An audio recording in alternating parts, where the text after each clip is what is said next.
Please welcome this week's special guest, Paul. Welcome, Paul. So first off, Ronnie, what is Paul to you? This is Paul. Paul, I found one morning, bound and gagged in a bunker on the golf course next to our house. David, would you tell us how you know Paul? This is my driver, Paul, and he refuses to drink pints because his hands are so small. And finally, Sarah, your relationship with Paul? This is my news agent, Paul, and he once asked me to watch the shop for 10 minutes, and by the time he came back, I'd broken a window and there was a little boy had his head stuck in a crisp box. Right, there we are. Ronnie's gagged golfer, David's small-handed driver, or Sarah's unfortunate newsagent. Lee, where would you like to start? Ronnie. Yes. This bunker. Yes. What were you doing? This is early in the morning. Very early in the morning, because I go out very early in the morning, about maybe 7:15, 20:07. On the golf course? On the golf course. In case anyone wants to use you as a tee. It is upsetting. It is upsetting. Mind you, I shouldn't worry, because the other day I walked out in my big golfing flat hat and the greenkeeper rushed out and says, "These bloody mushrooms are early this year." So thank you. So you saw him on the... You saw him... To be truthful, the two dogs, they went into the bunker. I thought, well, they're sniffing about that. And I went over there, and there Paul was, bound and gagged, in the sand, in the bunker. And then what happened? Well, then he was coming round, because I think he'd had a bit of a night the night before, so I tapped him on the cheeks gently like that, and when I was tapping the cheeks and I'd undone the stringy thing and string around your ankles, you were really relieved, came round, didn't you?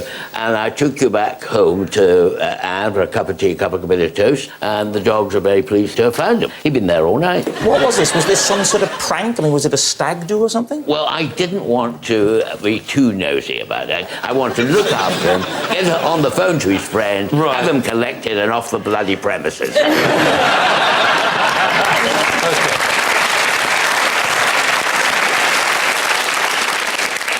Has he kept in touch? We have, really, haven't we? Because we found that your wife was quite friendly with one of my daughters, I think. I remember we haven't seen enough of each other, actually.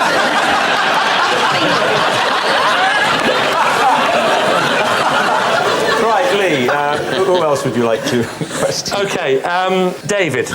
Yes, when you say he's he's your driver, I mean, he's picked you up on occasions. He was the driver on several series of Peep Show. So you're a professional chauffeur, are you? He's not allowed to answer, He's a professional driver, yes. Have you ever picked me up? He's not allowed to answer.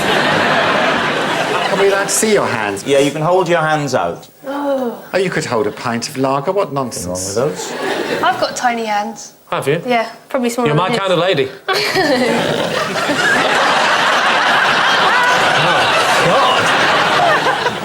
David, tell us about the whole business with the pints, then. What Paul told me is that he always chooses to drink bottled beer because when he holds a pint, Wait, this isn't at the wheel, is it? This is... No, but on a night out, he chooses to drink bottled beer rather than pints because he gets laughed at for holding a pint glass because he sort of has to use two hands. Well, that's small. Are you sure they're not serving it in buckets? Maybe there's some course you could go on to make your hands bigger. Should speak to Ronnie about that. Now, what about Sarah, Lee? OK, so how old were you? It was only a couple of months ago. Are you a regular in his shop? Yeah, I buy a lot of chocolate. And what happened while you were in charge? I was trying to shut one of the windows because it was quite cold, and you had quite high ceilings. You know those sticks that have got the hook on the end that you can shut a window, and it sort of went through the window. What's the shop called? Paul's. It's called Paul's, is it? Yeah. Paul. Just Paul's? Yeah. Not Paul's shop? No. Well, it's Paul's. obviously a shop. To be fair, Marks and Spencer's. What about this boy who got his head stuck I forgot about in him. a box of crisps? Well, How was did it- that come about? It was at the end of the school time, sort of 4 o'clock, and there was a rush of little kids, and one of them just wanted to get himself some crisps out the box, and it was the last one, and he got his head stuck in because he sort of went in. The cardboard boxes with all the crisps in Yeah, and the with hole. the hole. Yeah. He couldn't quite reach, so he He went put in his head in, first. and it was stuck. Yeah. And you couldn't think of any way to unstick him. Well, I don't really do kids. The crisp box thing doesn't ring true.Ey're not that big, are they? You have to put your head in. If it was a little boy, you know, he hasn't got a head, no offence, the size of yours. His arms are of reasonable length, Yeah, presumably. that's a good point. We need a guess from you, Lee. Is Paul Ronnie's bunker buddy, David's tiny-handed driver, or Sarah's unfortunate newsagent? He does look like a driver. Can I have a look at the back of your head? Can you turn around to the back of your head? Yeah. Do you recognise the back of his head, Julian? He's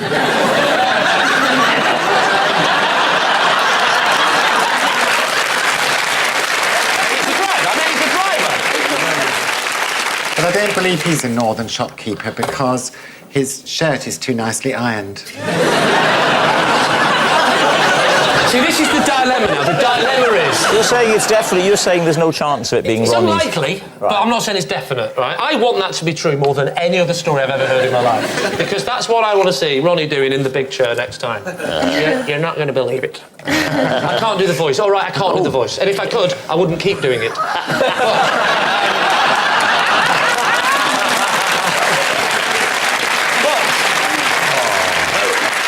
Ronnie, can you do an impression of Rob? No. No. I've never felt the need to do an impression of Ron.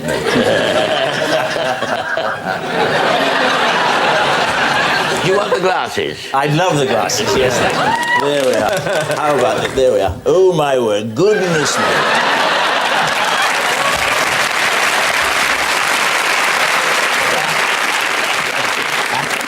And in a packed programme tonight.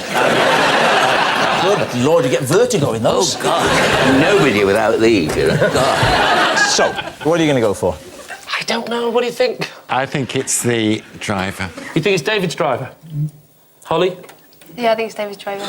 I think it might be Sarah because she looks like the kind of person that could break a window and almost kill a small boy in 10 minutes. I'm going to overrule my team and say it's Sarah. Oh, bold.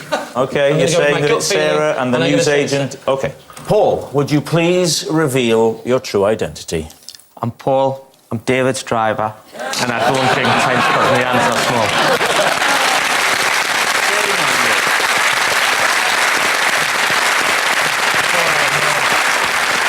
Yes, well, if ever there was a harsher warning of the dangers of a fascist state, I'd like to see it. Thank you very much, Paul.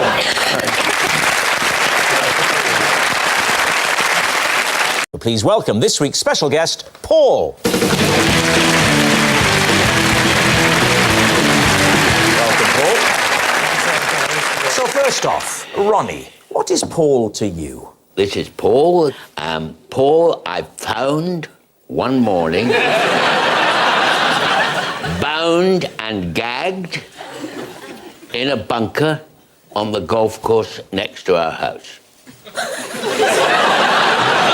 David, would you tell us how you know Paul?